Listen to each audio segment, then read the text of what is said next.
सामना में प्रधानमंत्री नरेंद्र मोदी पर बड़ा हमला बोला गया है। सामना में छपे एक लेख के जरिए संजय राउत ने आरोप लगाया है कि पीएम राज्य सरकारों को अस्थिर करने में दिलचस्पी ले रहे हैं और ऐसी स्थिति में भारत रूस की तरह टूट जाएगा। शिवसेना नेता के इस लेख पर बीजेपी ने नाराजगी जाहिर करते हुए पलटवार किया है। साथ ही शिवसेना पर देश के शहीदों का अपमान करने का आरोप भी लगाया।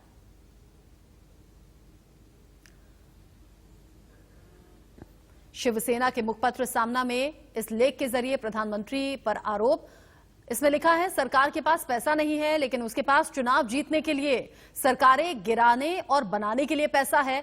यदि हमारे प्रधानमंत्री को इस स्थिति में रात में अच्छी नींद आ रही है तो उनकी प्रशंसा की जानी चाहिए।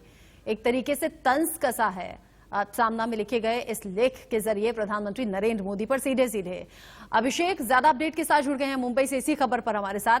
अभिषेक, हालांकि पहली बार नहीं है जब सामना में सरकार को लेकर, प्रधानमंत्री को लेकर तंज किया गया हो, लेकिन अब संजय राउत के इस लेख के जरिए बीजेपी तो सीधे सीधे कह रही है कि ये तो देशद्रोही हैं, देश तोड़ने का काम कर रहे हैं।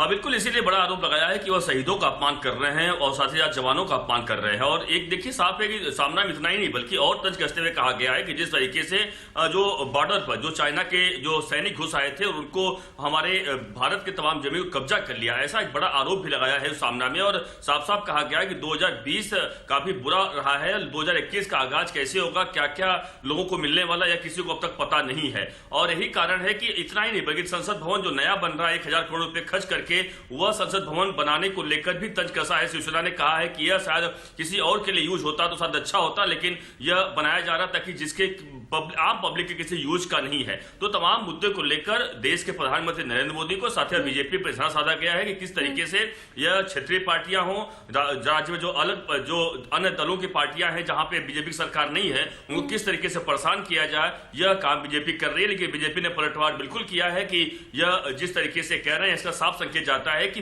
जो शिवसेना है वह सैनिकों के विरोधी है और जो शहीद हुए हैं उनके विरोधी, उनका अपमान किया जा रहा है। जी अभिषेक, रहिएगा हमारे साथ।